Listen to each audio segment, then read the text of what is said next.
Hey, how's it going, everybody? Today we got a little bit of a special video. We're going to talk about the rise and fall of Blood Alley, exactly why I started it, and exactly why I closed it. So many of you guys know that I'm a guy in recovery, and when I had first found recovery, my niece was riding a little Honda 250 motorcycle. She was learning with her boyfriend at the time, John, and I thought that it would be something that we could do, bonding, kind of like I brought up with the video games and stuff, throughout my recovery. So I didn't have a car yet. I was living at the sober house in Portsmouth, and I got this Buell 500, the little blue one, the one that I'd be known to be riding around on these events, standing up on the pegs with the camera on my jawbone of my helmet, filming everybody, right? In particular, right here, my friend Joe at the time, right? Um, so I got the bike. I'm not riding with Kayla. That's not panning out for me. So I start logging on to Facebook groups, and I'm looking for people to go for rides with. I didn't even really know of the schedule for like the weekend charity rides that you see all over the state. I'm just trying to look for peers, new friends. I don't have any friends. All my old friends are still using drugs, right? And I kept on getting blown off. I would meet people that would say that they had an interest to go riding, and I would go to meet, at a Dunkin' Donuts or at a furniture store or whatever, and I'd get blown off time after time after time after again, right? It got to the point that, my girlfriend, fiance at the time, was so sick of seeing it that she was like, "Why don't we just start our own Facebook group, right? And it'll be all about meeting up for rides for real, not memes, not any BS, And if people don't want to, commit to the ride that they commit to, then you just delete them from the group, right?" And I was like, all right, yeah, sounds easy enough, so let's do it. So we started the Blood Alley Riders Facebook group, and with that, at the time, I had a little insurance camera. It was a piece of crap GoPro. You'll see in my first Blood Alley video, right? This piece of junk thing, it's wobbling and shaking everywhere. We started with humble beginnings, right? So Blood Alley started growing, and a lot of people, I would tell people about my recovery and why I started Blood Alley, and I was having trouble finding, supportive friends and peers, and you know, um, we had a lot of support, really quick with that. I think I had learned at that point in my life that everybody wants to be part of a recovery story, right? Everybody wants to be part of an uplifting story, right? And I learned that fast. There's been so many people in my life that, once I had found recovery, they would, put their arm over my shoulder finally, you know. They'd be like, "Oh, there he is, look at this guy that I helped out and I helped him get here," right? And I'm not saying that Blood Alley did that, but you had a lot of people in my life that would do this, right? But everybody likes to say that they had contributed at least their small part, right, in helping somebody.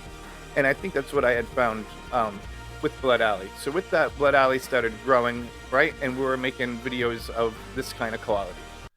Now, right here's my list, and you'll see there's like 26 videos here, I think, in total, right? There's a lot of them. We did a lot. I spent a lot of money in cameras because I was upgrading as I went. I had that cheap Chinese one, and then I got a GoPro, and then by the end I had like cinematography cameras and stuff like this, right? So you got to remember that this whole thing was started right for recovery, and you're gonna see up here towards the end, the best was yet to come. This was actually a video I made, for that X at the time, the BAR Spring 2021. That was gonna be. This is a promo video, the one that we had just watched. The Distinguished Gentleman's Ride was a ride hosted by another guy that I was friends with, and I went to help promote him. This is a Fort Adams adventure with me and two friends, right, our Blood Alley people. So this is the last official Blood Alley ride, and it was Brian's ride for recovery. So this is what we're going to talk about, and this is kind of the reason why I kind of ended up closing down Blood Alley now. You see all those other videos. Oh, that last promo video that we saw was made of clips of all my rides leading up to this date and bringing us here. And you would see dozens of people show up. And I had learned it really quick that even though I was the president and founder of this organization, that there were people in it that were much more popular and powerful than me. Right? Joe Mello being one of them, Kate Fernandez or whatever her name was, being one, right? When they have a birthday, when they have something to celebrate, everybody shows up. So Chris and Carolyn had planned this ride for me, and we had a whole system. We would map out the rides, bathroom breaks, and all that. And if you see, not only is the attendance low for this ride, but like this gentleman in the black shirt in front of us is Chris's boss. He wasn't even really a Blood Alley rider. This was the only time I had ever met him. Here to the left here is Nick Antone. I met Nick Antone riding through the circuits and stuff. Nick Antone was not a Blood Alley, rider. He was a supporter, and he came to support the recovery ride, right? And that was for a personal reason. And then behind us, in this formation behind us, we had Selena and John, which was a couple that me and Carolyn had become friendly with through Blood Alley. And we had a one percenter who wished to remain nameless and out of the sight of the camera,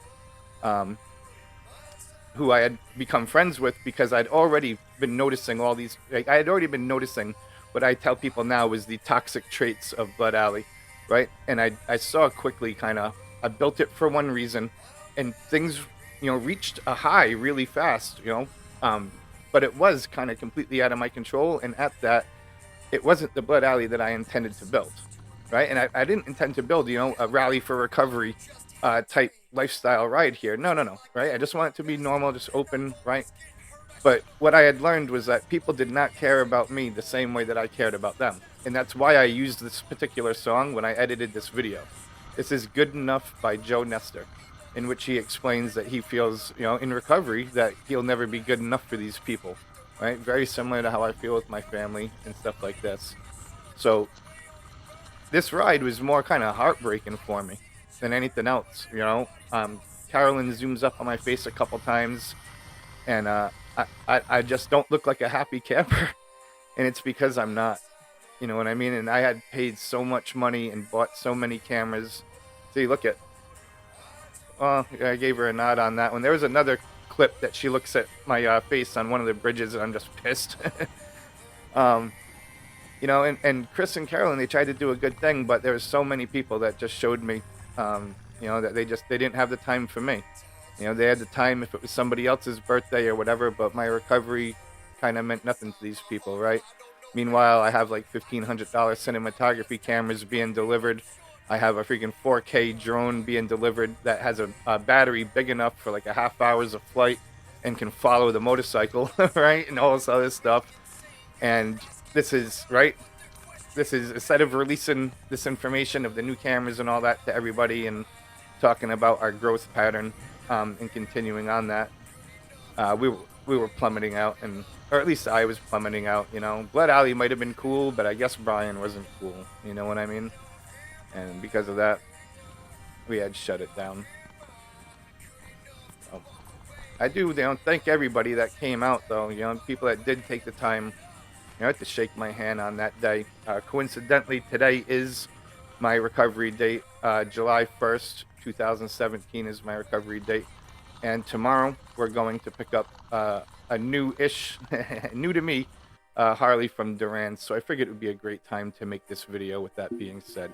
So thank you for watching the video. Until next time, take care of yourselves and each other.